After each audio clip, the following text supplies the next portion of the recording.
અહેમદાબાદ મિત્ર ન્યૂઝમાં આપનું સ્વાગત છે। ઉત્તર પ્રદેશમાં યોગી સરકાર અને યુપી પોલીસ દ્વારા ગુનેગારો સામે ચલાવવામાં આવી રહેલ ઓપરેશન લંગડા અને યુપી એસટીએફના એન્કાઉન્ટરના ડરથી બચવા માટે યુપીનો એક કુખ્યાત ગેંગસ્ટર સુરતમાં આવીને છુપાયો હતો। આ શાતિર અપરાધીએ પોલીસની નજરોથી બચવા માટે સુરતમાં આવી ટેલરિંગ કામ અને સિક્યોરિટી ગાર્ડ તરીકે નોકરી કરી। જોકે સુરત શહેર ક્રાઇમ બ્રાન્ચે ટેકનિકલ અને હ્યુમન ઇન્ટેલિજન્સના આધારે પલસાણાથી આ ડેન્જરસ ગેંગસ્ટરને 2 અત્યાધુનિક પિસ્તોલ અને 6 જીવતા કારતૂસ સાથે દબોચી લીધો। પકડાયેલા આરોપી પર યુપી પોલીસ દ્વારા કુલ 1.5 લાખનું ઇનામ પણ જાહેર કરવામાં આવ્યું હતું। ગેંગસ્ટર શોલે ફિલ્મથી પ્રભાવિત છે। તેના કાકાનું નામ પણ ગબ્બરસિંહ છે। પોલીસના સકંજામાં આવેલા આરોપીનું અસલી નામ આનંદસિંહ ઉર્ફે શોલેસિંહ ઉર્ફે સચિનસિંહ અશોકસિંહ ઠાકોર ઉંમર વર્ષ 26 છે, જે મૂળ ઉત્તર પ્રદેશના जौनपुर जिल्लाના લખોવા ગામનો વતની છે। સુરત શહેર પોલીસ કમિશનર અનુપમસિંહ ગેહલોત સાહેબના માર્ગદર્શન હેઠળ સમગ્ર સુરતમાં ગેરકાયદેસર જે પણ પ્રવૃત્તિ કરતા હોય તમામ ઇસમો ઉપર વોચ રાખવામાં આવી રહી છે અને ક્રાઇમ બ્રાન્ચની જે એન્ટી ઓર્ગેનાઇઝ સ્ક્વોડ છે એના પોલીસ ઇન્સ્પેક્ટર સબ ઇન્સ્પેક્ટરને એક ચોક્કસ બાતમી એ હકીકત આધારે એક આરોપી જેનું નામ આનંદસિંહ ઉર્ફે શોલેસિંહ ઉર્ફે સચિનસિંહ અશોકસિંહ ઠાકુર, આ વ્યક્તિ પોતે જૌનપુરનો છે, એની ધરપકડ કરવામાં આવી છે। આનંદસિંહના કબજામાંથી 2 પિસ્ટલ અને 6 જીવતા રાઉન્ડ મળેલા છે। આનંદસિંહની વધુ પૂછપરછ કરતાં આ આનંદસિંહ એ જૌનપુરની શોલે ગેંગનો મુખ્ય આરોપી છે।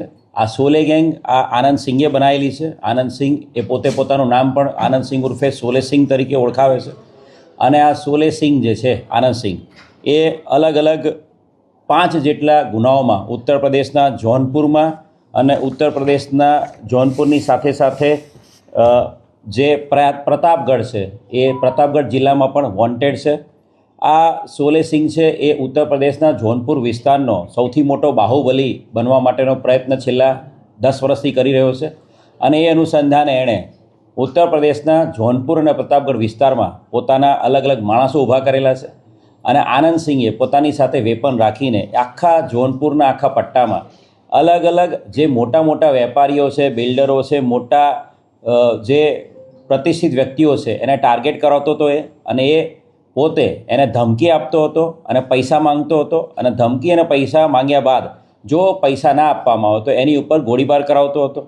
ઉત્તર પ્રદેશના પ્રતાપગઢમાં એણે પોતે એ જે એના મિત્ર છે નીતેશ તિવારી, એના ભાઈ પર જ્યારે હુમલો થયો હતો ત્યારે 2025માં એણે પોતે સોનુ ઉપાધ્યાયની ઉપર ફાયરિંગ કરાવ્યું હતું અને એની પર 3 રાઉન્ડ ફાયર કરેલા હતા। સાથે સાથે જૌનપુર બદલાપુરમાં પણ સેન્ટ ઝેવિયર સ્કૂલના પ્રિન્સિપલ જોસેફ એની ઉપર 3 મહિનાની અંદર 2 વખત એણે હુમલો કરાવ્યો હતો। બંને વખત એના સ્કૂલની બહાર એ પ્રિન્સિપલની ઉપર એણે ફાયરિંગ કરાવેલા હતા। એ જ રીતે બદલાપુરમાં પણ એણે એક ડૉક્ટર પાસે પૈસાની માંગણી કરી હતી અને પૈસાની માંગણી બાબતે એને ડરાવવા માટે એના ડૉક્ટર ઉપર પણ 5 રાઉન્ડ ફાયરિંગ કર્યું હતું।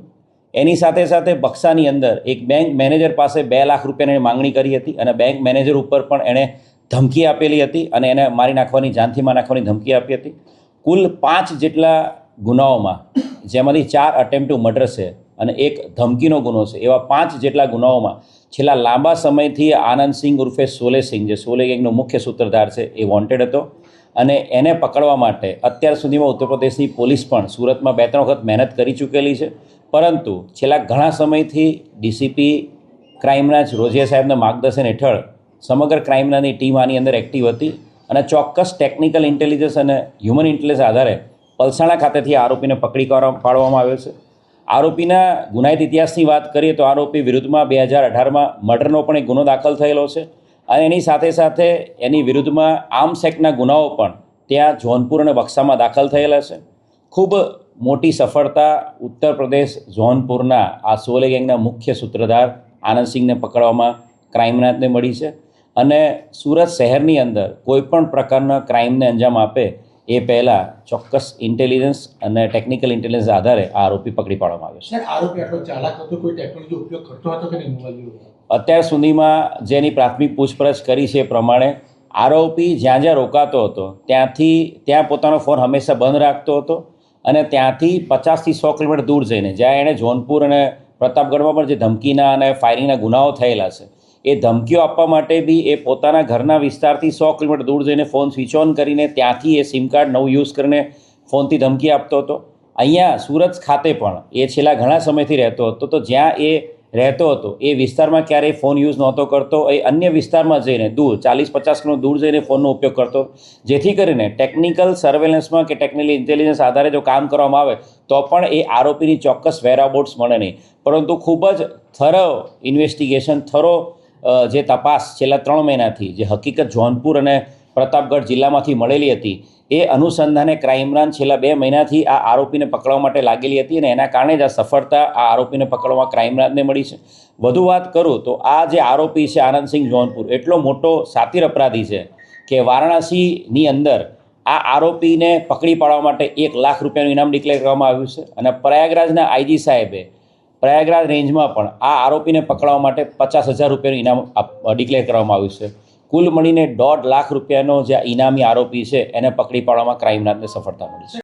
અહેમદાબાદ મિત્ર ન્યૂઝની યુટ્યુબ ચેનલને સબસ્ક્રાઇબ કરો અને બેલ આઇકોન જરૂરથી દબાવો, જેથી દરેક મહત્ત્વના વિડીયોની નોટિફિકેશન તમને મળતી રહે.